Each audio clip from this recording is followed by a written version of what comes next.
There are reputed to be between 8.5 and 10 million dogs in the UK.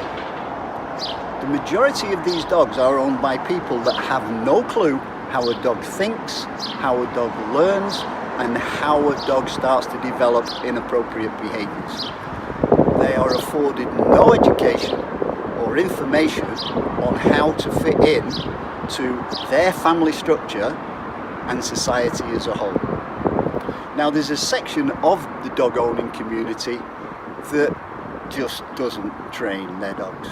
They don't even consider training to be an option. They have a dog, it lives at home, it goes from the lounge to the kitchen, from the kitchen to the garden, from the garden, in the kitchen, in the lounge. It's like a lamp or a vase or a cupboard. It's just there. And I just don't understand what the dog gets out of that sort of relationship. The second section of people are the people that tell me, well, I don't really need a well-trained dog. I just need a dog that does what it's told. Well, at some point, you need to apply some training to the dog so it understands that it needs to be told what to do. And then we have the section of community that say you don't need to train your dog, you just need to love your dog. Because the more you love your dog, the more your dog will love you. And the more your dog loves you, the less inclined it will be to demonstrate inappropriate behaviours. Now, that is a 50-50. That is either gonna work or it isn't gonna work. And if it does work, it's got very little to do with you as the owner and more to do with the temperament of the dog. Because obviously the dog you've got is calm, genetically calm and relaxed. I deal with dozens and dozens of people who love their dogs, but their dogs are behaviourally challenged. These dogs are behaviourally challenged not because they're not loved, but because genetics has played a part in this, hormones has played a part in this, inappropriate breeders have played a part in this, and the dog-human relationship has played a part in this.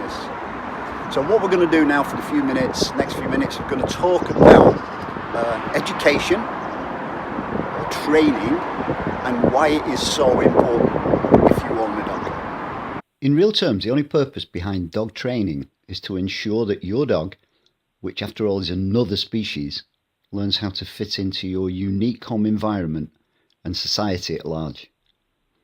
A small number of dogs are able to work this out relatively quickly and consequently require very little formal training. The vast majority of dogs, however, may initially struggle to fit in and require a great deal of guidance and instruction.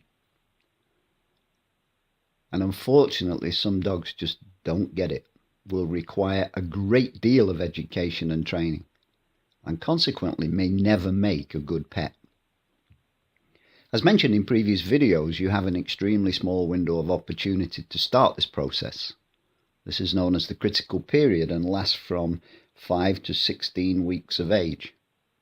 The longer you wait to provide this information or educate your dog, the more difficult your task will be. I opened this series of videos with a statement that says that there is a massive disconnect in the world of dog training between owners and trainers. Owners want their dog to learn how to behave in the broadest possible sense. Trainers can't teach your dog how to behave in your home because they know very little about you and your dog's lifestyle. This is why I'm constantly approached by people who've completed a training course to a perceived acceptable standard, but the dog still misbehaves.